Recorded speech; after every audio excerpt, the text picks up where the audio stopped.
Exercise 10. Start. Sir, Article 14 of the Constitution guarantees you equality of opportunity. It disallows any kind of discrimination on the basis of place of birth, sex, religion, etc. Why should this alone happen?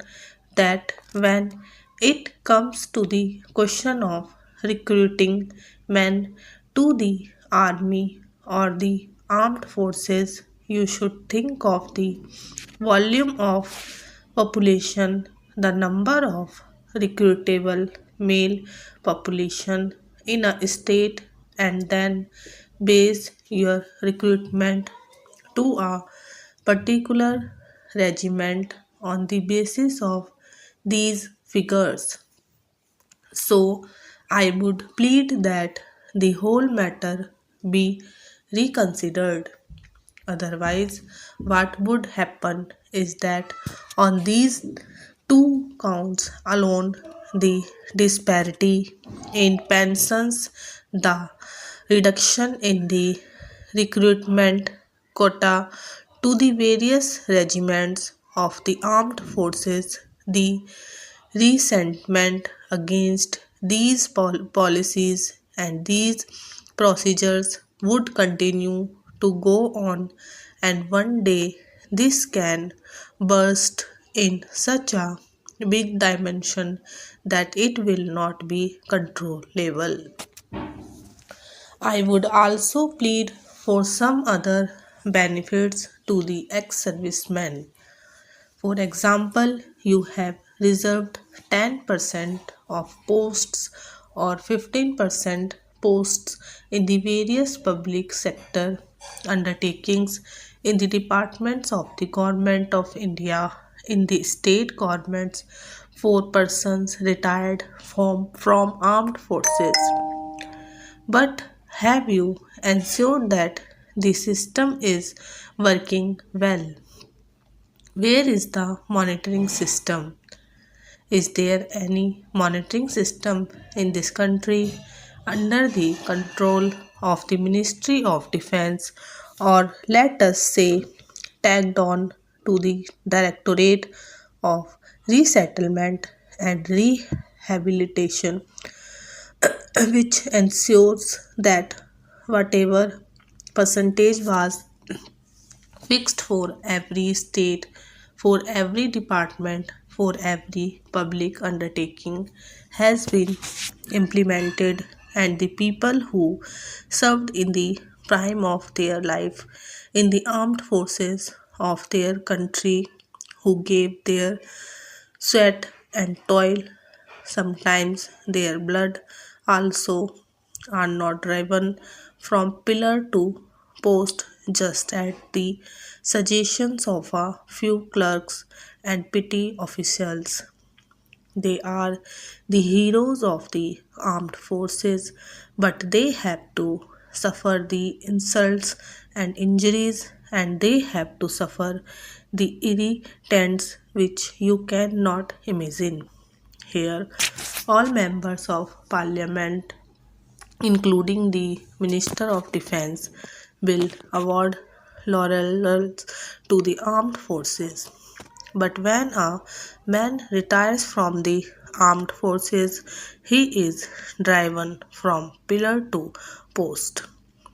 He is a man who has done his duty. He is the man who has dedicated the best years of his life to the cause of the nation. I would like to talk about the small benefits like setting up of CSD canteens. They should be ensured about them. There are large chunks of areas where they cannot find the necessities of life. Every suggestion that is made by the member of parliament here or made by any persons in the public life is scoffed at by bureaucrats because it has emanated from the representative of the public because it has not come from the files of petty clerks. Therefore, I would plead that there should be system in which you not only look to the people serving in the armed forces, but you should look to the areas they are serving and there should be development. If a person dies in the armed forces, his wife or mother in the village should be able to receive telegram or telephone call. Therefore, I plead for the development of the areas from which these large number of servicemen are recruited. I would suggest that unless plans of the Ministry of Defense are linked to the total defense of the country by simply parading the armed forces by giving them laurels and medals, you will not be able to defend the country. Your lines of strategic movement, the important railway lines of defense, must be properly restructured so that you can mobilize armed forces in the manner which meets the enemy threat immediately. Every general or major general knows that the line of defense must be perpendicular to the border with the enemy country. There is a railway line to Amritsar. The Ministry of Railways and the state government of Himachal Pradesh and Punjab have proposed that alternate line of defense must be constructed. This should be given due priority not only for the development of the region but also for the development of the country. You cannot move forces in the areas. You must also look the navy because it is often a neglected wing of the armed forces. We forget think this wing. We have a long coastal line. We should see that it is properly guarded.